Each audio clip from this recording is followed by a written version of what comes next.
Well, good morning, everyone. It is great to be back here again. Week 9 is over, and boy, was week 9 busy as usual. We have Jed. I'm actually in LA today, and we have Jimmy over in Phoenix and Jed over in the suburb of Illinois. Welcome, everyone. Morning. All right. The one thing I would probably say again, nobody really wants to hear about your team, but I'm currently 3-6 in one of my leagues, the one that we've been around for a long time. I'm in the eighth spot. I'm frustrated because I could have won the last two games, but I keep playing the wrong person. This week I sat Christian Kirk and decided that I'm going to play Amon-Ra St. Brown. Well, Christian Kirk went and scored a touchdown and suddenly had 17 points. And then because of Robbie Anderson's constant uh, personal penalties, I lost a touchdown with DeAndre Hopkins, who Oh caught yeah, a last because minute because he touchdown. because he was offsides. He was Yes. offsides when he scored that touchdown. Yeah, I saw that. And if I had scored that touchdown, I would have won against my opponent by point 0.7 points. I lost by 7 points. I was so frustrated. And so now I'm 3-6. And here we are in number one. I love to pick your brain. My first number one draft. I have waiver wire number one. I have Justin Fields sitting there. And I know Jimmy wants to trade for him. Tom, actually, I they updated the waiver rankings. I'm number one now. Well, Yeah, if you look at it, the updated rankings, I'm number one. oh, I wonder Yeah, why. it's because the way we set it up, it's based off of the lowest record, and right now I'm the lowest record. So I'm number Interesting. one. So I mean, Jed, you will know, like we're at the point right now in the season where you got to make some drastic changes. If you're in last place and you want to get into the eighth spot for the playoffs, you got to make some drastic changes. Otherwise, you're stuck in the bottom. Yeah, exactly. I mean, that's why I made a trade with Kyle Pitts with Jimmy. I'm starting to, those people that you've been waiting on, to turn around things. Darren Waller's another one. Michael Pittman even lately has not been playing well. So some of these high draft picks that you spent, a lot of capital on, you've waited almost half a season. Now is the time to cut bait, and you got to move to the younger generation. I will say, you guys know in Walter White League that we're in, or the one league we're in together, the turn to the younger folks. So Travis Etienne, Kenny Walker, the Houston running back as well. I mean, that's kind of where you got to be thinking. You got to think forward to these folks who weren't drafted high, and that's how you can maybe turn things around in the second half. Yeah, totally. Yeah. Hey, by the way, number one, I just noticed that Jimmy, yes, has the number one. Oh man, that's why you just made me a draft pick or a trade offer. We have a stand trade offer for Jamar Chase, for Amon-Ra St. Brown, and Chris Ooh. Olave. That's actually so we're working on that right now. Yeah. Oh, that's interesting. 2 for No, 1. but Jed, you're right because like okay, this is a perfect example. This past week, I was really thinking about picking up Justin Fields on the waiver wire, right? And I've been looking at him, and I was like, no, I can't get away from Justin Herbert because I drafted him so high. You know what? I should have done it. Because you're right. Sometimes you pick these players so high, you don't want to give them up. But right now, we're in what maybe another 5 games into the playoffs. You're going to have to dump some of these players that have not up until this thus far have not done anything. Yeah, it's just like watching the stock market, right? When Yeah. you're doing your retirement account, you can't, even though you're invested and you're waiting on that stock, you're holding it, you want it to come back. At some point, you got to cut your losses and say, I'm going to use that capital Yeah. elsewhere. And so that's the Yeah. same thing. Yeah. Yeah. I Like agree. even for instance, a lot of times I base my entire draft around Cam Akers, J.K. Dobbins, Devontae Williams. Those are the three that I banked my thing on. Didn't work out. Last year was Antonio Brown. Didn't work out. And so a lot of times, all right, let's make some adjustments here in the middle of the season. Yeah. No, I agree. Yeah. With that said, my wife in our keeper league, how good is her team? Justin Fields is quarterback, Gabriel Davis, Justin Jefferson, Jamar Chase, Alvin Kamara, Ramondre Stevenson, and David Montgomery. And so that's a pretty good team for her. And Cordero Patterson is just sitting there on the bench. Hmm. What place is Yeah. she in? She's in first She's in place. first. Yeah. Okay, nice. Yeah. Justin Fields. Let's talk about that because there's two things I want to talk about as we start. Joe Mixon and Justin Fields. Justin Fields, I know Jimmy thinks he has high hopes. That's why he's picking up. Jed, do you think he's a real deal? Are you expecting, or eventually will you feel like defenses will pick him up and you won't see the production that we've been seeing? No, I do think he's the real deal. I mean, it is significant that he set the all-time rushing record over. If you looked at it, I think Mike Vick had like 5 of the top 7. Yeah, yeah, But the fact that he did more, I mean, and again, just like Mike Vick, like people didn't give Vick credit for his ability to throw, and I think that's the same thing with Fields. I mean, how many passes were dropped in that game, right? Like when you look to that Miami game, there were several first downs perfectly thrown. The wide receiver dropped the ball. So I am very excited. I think it is a harbinger of what to come. But for fantasy purposes, I do think it's tricky. I think it's hard to know, especially for this year. I think in a keeper league, yes, I think you want to draft him, you want to hold him. But for trying to get into the playoffs over these next, 3 to 4 weeks, I mean, on the other hand, it is you want to shoot for the moon, and I think he is someone who can do that. When he produces well, it could be very high. yeah. I mean, I kind of look at it and just say, look, I got Justin Herbert as a quarterback. I'll keep him as a backup. He's been averaging roughly about 20 points a game, and I'm in last place, right? I need something to if I can go with Justin Fields and he can score 30, 35 points on a weekly basis, that's 15 extra points that I have in one of my players that I'm trying to make up, especially with the Jamar Chase out. So I'm just trying to get out last place and make it to the playoffs. Yeah. Now, are you guys concerned by the very fact that he does have a great running ability, 178 yards, but he's still working on improvement on the throwing? And so a lot of times the Darnell Mooney, the Chase Claypool, and all that stuff may still not get it going. Well, I think I don't know. I mean, I'll give the Bears this, right? The Bears have never been known as the types of teams that adjust midseason, but they've adjusted midseason. They started off really being conservative with Fields. They tried to spread it out. They tried to push the running game. The running game is still doing pretty well, but what you've started seeing is they've really centered their offense now around Justin Fields, right? Mooney's gotten better. Komet picked up 2 touchdowns. And so if they can protect him and he doesn't get injured as he's running around, and they're giving him space to maneuver, I think he'll do well. Yeah. Jed, did you see, as Jimmy has a phone call, Jed, did you see what Mike McDaniel said to Justin Field on the sideline during the Miami game? No, I didn't. I missed He it. went up to him and just said, just stop it. Just stop it. Nice. So, hey, now let me ask you a quick question for both of you guys. If you're like Charlene, who does have Justin Fields as a pickup in a dynasty league, would you trade him? Would you keep him? It depends on what else she has, right? She's got, I mean, based off of what you had, she's got a couple good receivers. She's got Justin Jefferson. She's got Jamar Chase. For sure, you want to keep those two. I would say you want I also keep Ramondre Stevenson. And who's your other running back, Tom? Alvin Kamara. Yeah, Alvin Kamara, right?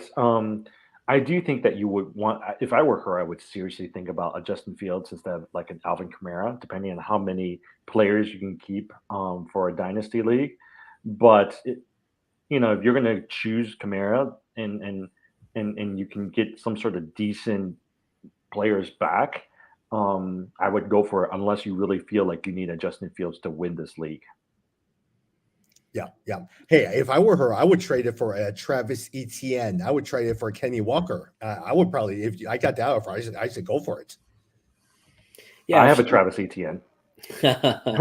Etienne is amazing. He's been so good. Oh, yeah, yeah. Yeah. All right. Hey, also, Joe Mixon, how good was he? 5 touchdowns? Boy, was he running and catching in the absence of Jamar Chase. He was very, very good. But Jed, you still won against Jimmy, even though he had Joe Mixon. Yeah, that was very fortunate. I had Travis Etienne and Tyreek Hill going against him. No, Mixon had a great outing. I saw we put up kind of the top 10 lists of all time, although we didn't specify if that was PPR league, half point PPR league, or standard leagues. Because depending on your scoring, it'll be interesting to see where he netted out relative to everyone. But essentially, if you get 5 touchdowns, I think the record is 6, I think I want to say. Mm-hmm. But like if you get like 5 touchdowns, you are definitely in the running for one of the best. Yeah. That's probably going to be the best fantasy performance of the year. Oh, yeah, yeah. The only thing is I am kind of glad that they have a break because I found that because Mixon has had these types of games in the past where he's done really well. But what I've noticed is the game right after that one, he usually doesn't do as good, right? So I'm glad that he's at least gotten a break. It'll be interesting though when they come back from the break coming up here in week 10, if they're still going to center this offense around Mixon, or if they're going to start opening it up and trying to get the receivers more involved as well too. Yeah. Jim, what do you think of the Jeff Saturday hire and the firing of Frank Reich? I'm actually surprised. I mean, I think we were texting back and forth. I was a little surprised that they let go of Frank Reich because remember last year he brought them to the playoffs. He was really highly regarded. Even some people were talking about him as the coach of the year candidate, but for some reason it just hasn't it worked. Right? I do think that it's not all his. By the way, I'm gonna have to pause. Somebody keeps calling me really fast. So here, Got it. yeah. Jed, what do you think in terms of the Frank Reich firing? Yeah, well, I mean, it was a surprise, of course, but I do think when you think about Indianapolis, you just think about the huge expectations going in. Everyone really, had high hopes for Jonathan Taylor and Michael Pittman, and then bringing in Matt Ryan. Really felt like this was going to be a playoff team with championship aspirations, and they've really come to earth, right? Matt Ryan did not perform well. The fact that they're just benching him really for money reasons. I mean, clearly the team is a little bit lost. And so I'm not surprised it's come down to the coach. I mean, that's generally one of the moves, right? When the teams don't meet expectations. But from all accounts, he's supposed to be a great guy. Hopefully he'll get another chance. So it was a little bit of a shock, but you have to remember the expectations that were so high at the beginning of the season now are completely gone. Which, in some sense, I actually blame it on the offensive line. Remember, one of the reasons why Andrew Luck retired because the offensive line was terrible. Chris Ballard, their GM, made a conscious effort, and they had one of the best offensive lines going. And from that point, Jonathan Taylor started going, opened up all the passing lanes. Phillip Rivers did pretty decent.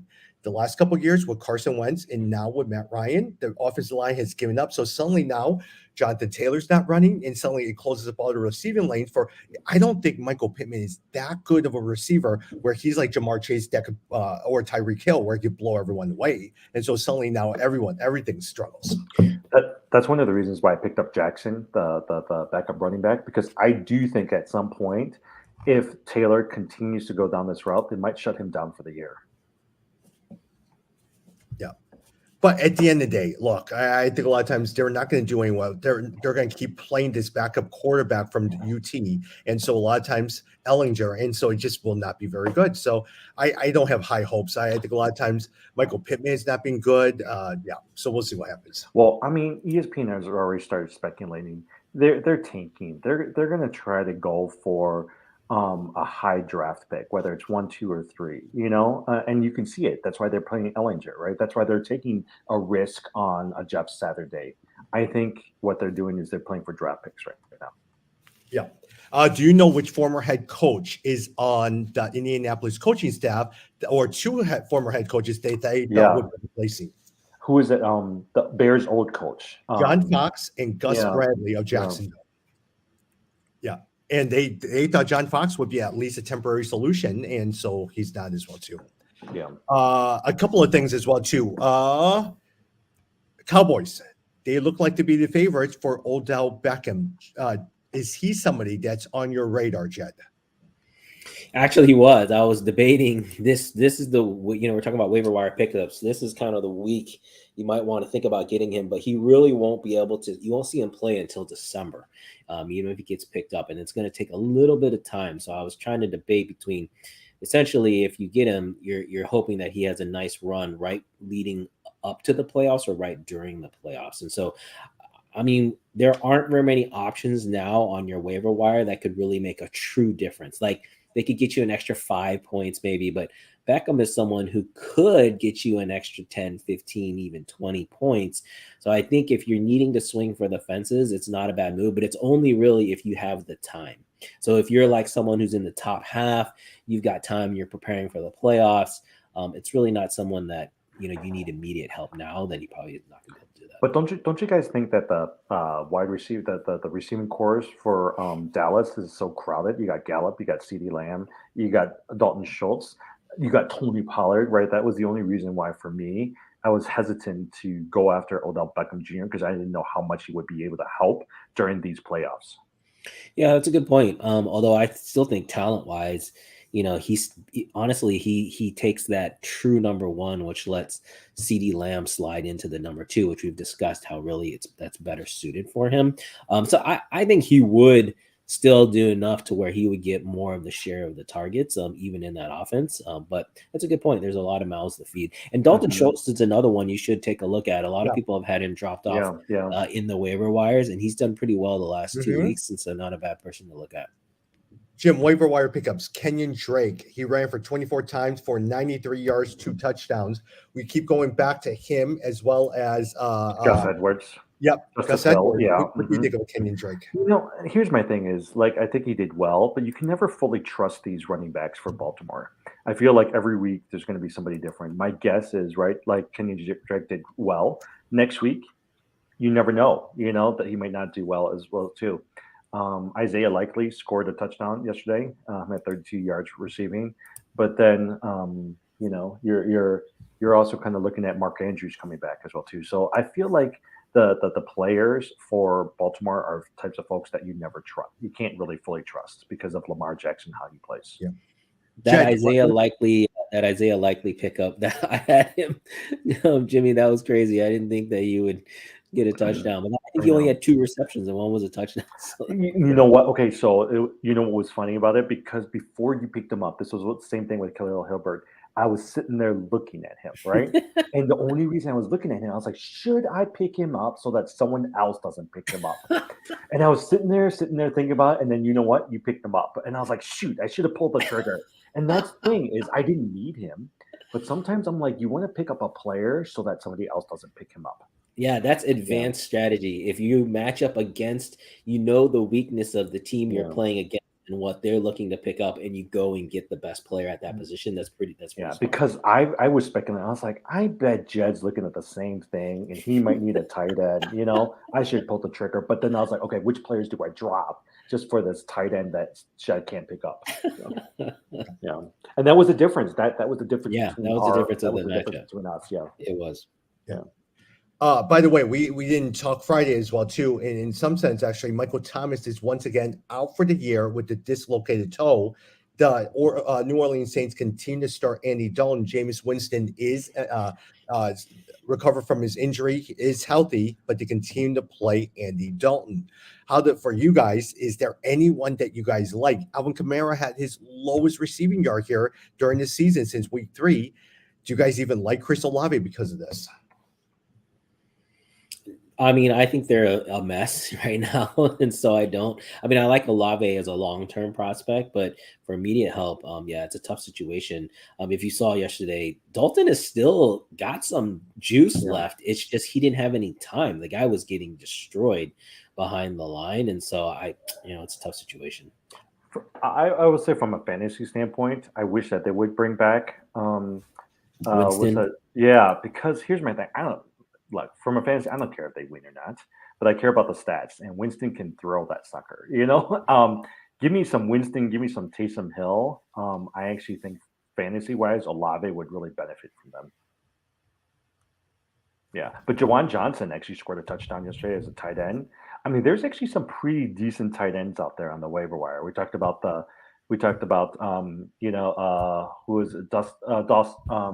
who is who's the Dallas Cowboy guy? Dalton Schultz, right? There's the tight end from Denver, who's actually pretty good. Jawan Johnson, he's the tight end for the Saints. There's some pretty good one. Unfortunately, I don't know about you. Like we said earlier, I think, look, if Pitts and Waller's not doing it for you, it's time to cut them and go for somebody else because there's no point in waiting right now. By the way, one potential injury to watch carefully because if this comes true, he might be out for a couple weeks. Josh Allen being evaluated for UCL injury. He got hit toward the end of the game. And so as a result, he's having some nerve issue in his elbow. So he had that last year and he was out for 4 weeks because of that. Mm-hmm. Yeah. I was watching and they were saying that they're going to try not to put him on the IR. But what I've been looking at is, look, at least in my team, if I'm going to pick up with Justin Fields, I have Justin Herbert as a backup. if anybody really needs a quarterback and the what do you call it, Josh Allen is out, I'm gonna find a way to trade him and get some assets for my Justin Herbert. Yep. Side note, Jed and Jim, since we're both all Bears fans, which two former Bears did the New Orleans Saints sign most recently to their 53-man squad? Two former Bears, high draft picks who were starters. Kevin White.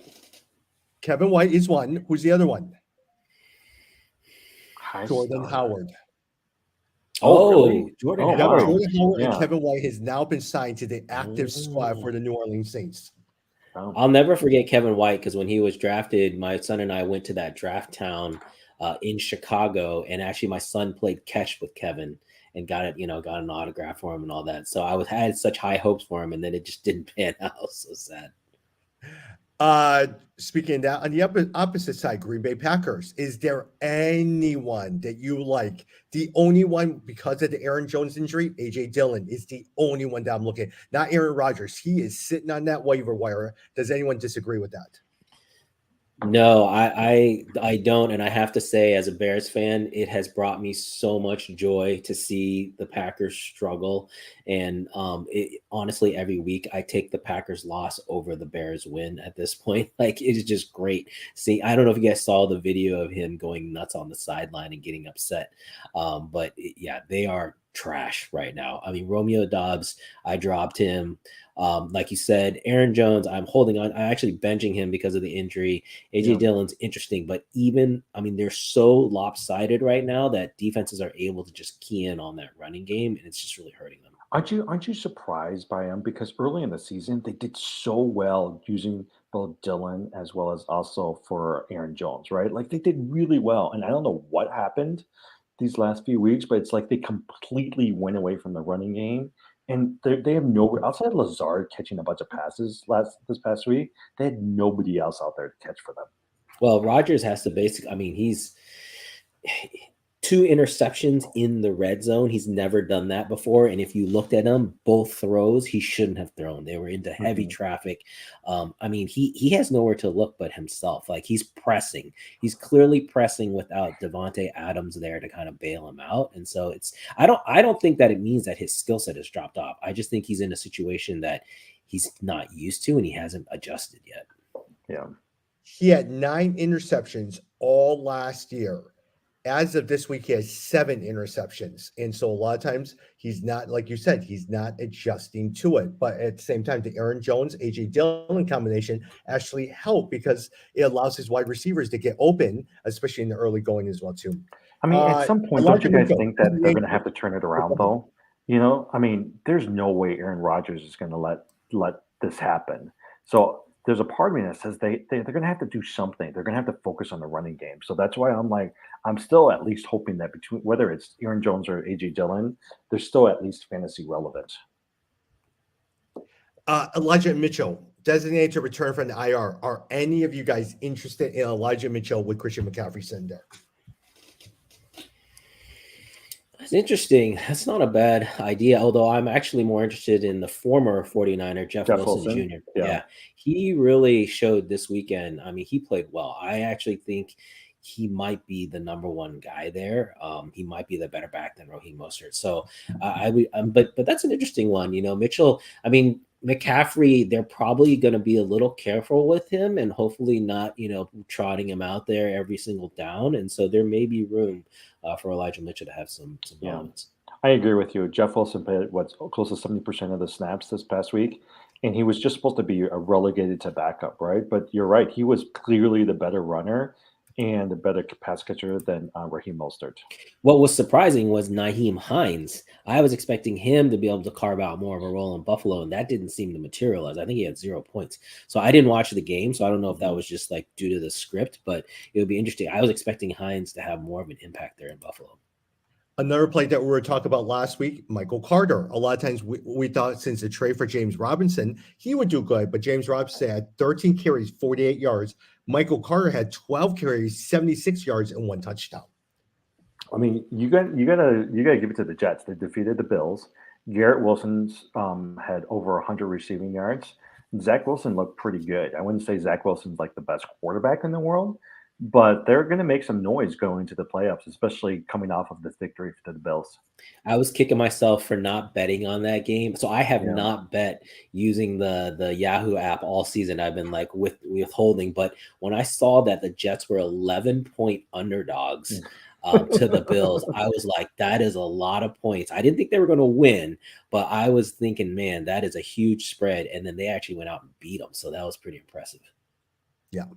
I said, going to the LA Chargers, how disappointing is Keenan Allen? He's probably your third, fourth round draft pick. He has continued to be out with the hamstring. But Jordan Palmer, he catches 106 yards. Gerald Everett, 5 catches for 36 yards. And did he get a touchdown? No, he did not get a touchdown.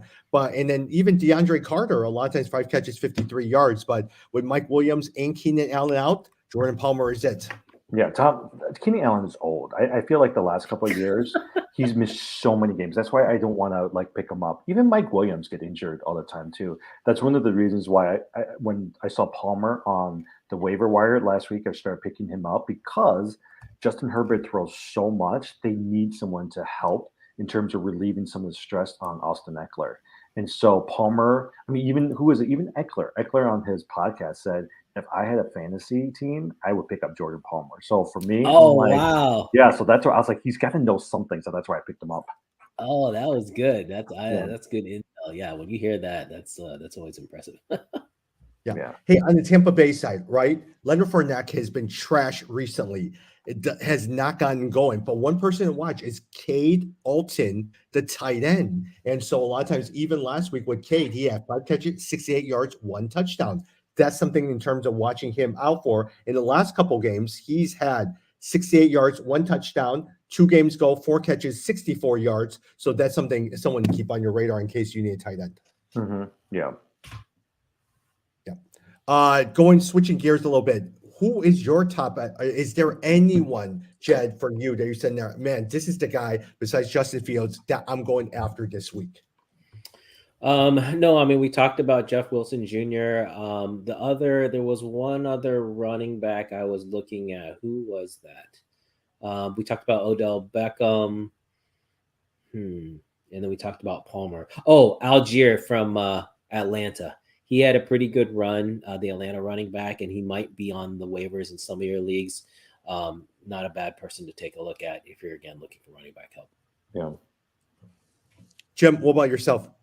I think there's a couple of players that you might want to look at, right? For those people like Jed and I who have a Kyle Pitts, or we have a Darren Waller, David Njoku is coming back off of IR this week. And so I'm looking at him right now, and I realize that he's on quite a few waivers, right? So he might be somebody he was averaging double digits before he got injured. Cole Kmet, has scored a couple touchdowns, 3 touchdowns in the last 2 games. Obviously somebody that Justin Fields is looking at, so you might want to take a look at him as well too. And then actually, I thought Kadarius Toney would do more, but Mecole Hardman has scored 16 and then 26 points and then 12 points in the last 3 games for the Kansas City Chiefs. So I actually think that outside of Juju Smith-Schuster, if you're looking for like another wide receiver 2, he would be somebody to look at. And then also the last one is the Carolina Panthers, Terrace Marshall. Terrace Marshall has scored double-digit fantasy points the last 2 weeks with a touchdown. So somebody to look at as well too. Couple of me is a lot of times be on the lookout for Deshaun Watson. It is now week 9. We're about to hit week 10. He comes back around week 12. And so a lot of times if you just need a sneaky player who might potentially come back and something improve, pick up Deshaun Watson as well too. Dalton Schultz, he's actually on the wire. A lot of times take a quick look at him. Chuba Hubbard, I know a lot of times he's injured, but at the same time, if you do need a running back, I know Devontae Foreman is probably the clear one. But at the same time, Chuba Hubbard, he has some injury issues, might be a potential good one if you're desperate, only if you're desperate. And Otten over at Tampa Bay. I know a lot of people don't play IDPs, defensive players, but if you do, who's been really good? Javon Hargrave from the Eagles. Hargrave has had 13 points in 13 points in each of the last 2 games with at least six tackles, and then average of 2.5 sacks. But Hargrave is actually a really good player that is available right now. And they were raving about him the other day on Thursday Night Football. Yeah. Otherwise, hey, in our last couple minutes as well, too, fantasy basketball. We always like to talk about fantasy basketball here. There's no games tonight because of election night, but are there any teams or any players that you guys like that has really been on your radar? By the way, I really am enjoying my team. Every single week I sit there and just scroll down my team. I really enjoy my Well, team. because your team is insane. Like you're gonna just crush people. Like we might have to close the league because your team is too good. Like, but although, we'll see with Wembanyama next year. No, I'll just say I've been enjoying Pablo down in Panchero. He's been, it's just fun watching his stats and watching him get his points. But no, nothing has jumped out really. Well, the other one I'll say for me is again because Trae Young and Murray, like it's been nice seeing them together still get their points. So I've been happy with that. Jim, can I say one thing? You know who I've really enjoyed watching? Russell Westbrook. Has he done better? I haven't kept up with them. Since he's been on the bench, he has now got shot 3 points, 22 points, 19 points, 26 points, 18 points, and he is shooting over 50%, even 60% since he's coming off the bench. Yeah, he's more efficient, and he's definitely like taking more. He's driving more essentially, so he's getting those high percentage shots. Yeah, I mean, think about him back in OKC, right? I mean, and I wonder if it's because he had to play with LeBron and Anthony Davis, where he had to be more of the playmaker, and he was selected with his shots. You give him the offense, you tell him to shoot the sucker, he'll go for it. The person I've been impressed by, Maxey. Now that Harden and Embiid has been out, Maxey's gone off the last few weeks, so I really like him a lot. Yeah.